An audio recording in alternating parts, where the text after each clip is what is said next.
Nangangatog na rito yung mga taga Forbes Park na ninakaw lang yung pera ng taong bayan. Hindi po hindi ko sinasabi yung mga taga Forbes Park nang nakaw. Ito lang, si ano lang ito lang croaky na ito. Itong buhaya na ito. Pakinggan natin si Kiko Barsaga. Fellow citizens, it is now time to fight back against corruption. Laban tayo sa korupsyon, pero ulitin ko, baka tayo, mako tayong inciting to sedition. Wala po tayong gagawing masama. Ito, inuulit ko, tayo ay magrarally, magpapahayag ng ating damdamin at reklamo natin ng may tapang, pero susunod sa batas. Nililinaw ko, ayaw natin yung batu-batuhan na yan na ginawa sa Mindiola. Pinasama niya ng DDS kahit hindi naman mga komunista yung mga animal na yan. So wag natin gagawin, mapayapa lang Pero kailangan may tapang. Hindi po pwede magrarally kayo. Magrarally kayo, wala kayong sasabihin nyo lang ayaw nyo sa korupsyon pero hindi nyo mabanggit si Bongbong Marcos. Alam nyo yung rally na yon? Rally ni Lisa yon. Sabi nga si D. Aquino, kamag-anak ni Lisa yan. Yung rally na yon, drama yon. Nakita ka ba naman ng rally na ayaw sa korupsyon, di mabanggit ang pangalan? Tayo, magbabanggit tayo ng pangalan. Isisigaw natin. Pero, mapayapa. Dapat naaayon sa batas. Okay, bukas to mamaya. 10 p.m. October 12. Forbes Park, Buendia. Buendia Gate. Diyan tayo sa gate. Kasi ako, naaalala ko, pinagbabato yung bahay ni Diskaya. Naalala nyo ng mga lintik na mga komunista. Komunista lang yun Bakit nakahagalit? Pinagbabato ninyo yung bahay ni Diskaya para mapasama at maidiin si Diskaya. At para malihis tayo doon sa mastermind. Ang focus natin, mga banateros, ang focus natin, mga DDS, sa mastermind. Mastermind na may sala. Pag hindi natin nabunot ang may sala, pag hindi natin nabunot ang sa mapayapang paraan ang mastermind at hindi natin matukoy ang mastermind, yung kahit palitan mo yung mga kontraktor, ang pagnanakaw tuloy-tuloy. Ganyan po ginawa ng komunista, pinagbabato yung bahay ni Diskaya. Hindi ko sinasabing tama yon, pero bakit hindi nila mabato yung mga bahay ng mga mastermind? Ulitin ko, hindi po tayo pabor sa pambabato, okay? Pero makikita natin, ang komunista po, ililihis doon sa issue ng mastermind.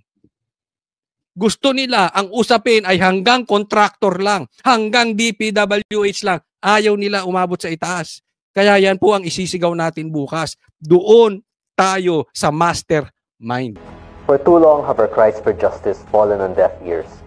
September 21 was only the beginning.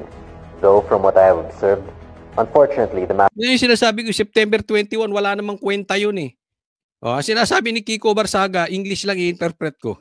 Sabi niya, bingi ang presidente doon sa rally sa September 21. Hindi po, rally ni Bongbong Marcos yan. Kakuntsaba niya yung mga lintik na mga nag-rally dyan Kaya nga hindi mabanggit yung pangalan niya. Protests in September did not affect the Marcos administration. Because they are far too detached to understand the severity of their crimes. Hindi. Alam nila yung kanilang kasalanan. Kiko. Ano yan Tanim. Yan yung, kung si Risa Ontiveros, tanim testigo, tanim witness, di umano, eto si Bongbong Marcos, tanim rally. Yung bukas, totoong rally yun.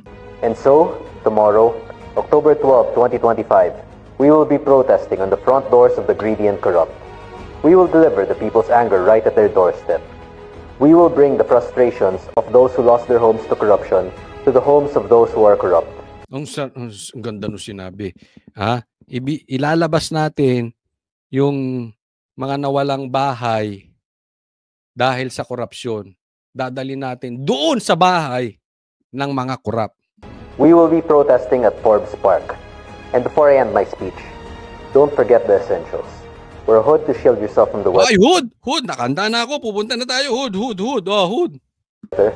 A mask to prevent the spread of disease. Ay, mask. And shades or glasses to protect your eyes from the dirt. Teka muna, parang medyo Duda ko, anong magaganap, ha? Medyo naka-hood, naka-shades, naka-mask. Ako pa, pambihira. Anong ibig sabihin nito? Ha? Anong ibig sabihin nito, Kiko Barsaga, ha? Doon tayo sa legal, ha? Inuulit ko, doon lang tayo sa legal. Alright. Stay safe and God bless you all. Yun. Stay safe, ha? Stay safe. Safe lang tayo. Okay? So, abang-abang lang tayo sa mga lalabas na may mga biglaang ano yan eh. Hindi natin alam ang taktika nito si Kiko. Baka nililigaw niya yung ano eh. Tinataranta niya. Baka tinataranta lang ni Kiko yung mga tarantado. Ganyan na. Lalo na kung adik. Ay ano yun eh, praning yun. Yung tipong nakikipag-usap na sa patay. Talagang mapapraning na yun. Kung ano na naiisip nun. So abang-abang tayo sa detalye, no? Pag-uusapan natin yan and abang tayo dito sa channel na to. Mag-a-announce po tayo. Tingnan po natin to. Kaya naman, basahin lang natin ito, ha? We have nothing to lose, sabi ni Kiko Barsaga, and billions to gain. Tomorrow night, we enter Forbes Park. Ito yan, ano yan, October 12. People Power, Marcos resign. Yan ang rally, ha? Billions to gain. Hindi po natin kukuhanin yung billions sa bahay nila. Wala na yun. Hindi yan ang ibig sabihin ni Kiko, baka magsipunta kayo doon para may makuha kayong billions. Hindi po, ano yan. Ang buhaya, sweetik yan pagdating sa pera. Wala na po doon yung pera. Nandun na yan, nailabas na yan. Meron silang ano yan eh. Meron na silang pattern. Ganyan ang ginawa nung kanilang kanununuan. Inilabas ng bansa, di ba? Kaya nga galit na galit yung mga dilawan before dahil nailabas na yung bansa at pinababalik yung pera na i-deposit sa Swiss account. Di ba? Ganyan dilaw noon. Ngayon, iba na. Kinakain na yung tayo ni Bongbong Marcos ng mga dilaw. Kakahiya, no? Dahil sa sobrang hindi nila kaya kainin, hindi nila kayang manalo si BP Sara, kakainin nilang yung tae ni Bongbong. Ako hindi ko kaya yon. Halimbawa lang, sobrang lakas ni Leni Robredo at walang kandidato ang DDS. Hindi ako kakampi kay Bongbong at kakainin ko tae niya. Para lang talunin si Leni. Hindi po. Alam nyo, etong ano natin mga banateros, mga DDS, let's not compromise. Huwag natin gagawin yung ginawa ng dilaw. Pag mali, mali. Diba? Huwag natin, halimbawa sasabihin natin, ay hindi. Halimbawa lang to Halimbawa, ang makakatalo kunwari, ang kandidato nila si Leni. Diba? Pero, gusto kong matalo si Leni. So, kampihan ko na lang si Sandro. Pero halimbawa, si Sandro magnanakaw. Adik. Kunwari lang. Huwag kayong magagalit. Adik.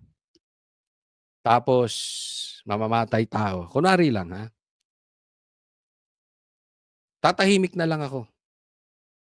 Hayaan ko na lang manalo si Sandro kesa naman si Leni. Hindi po.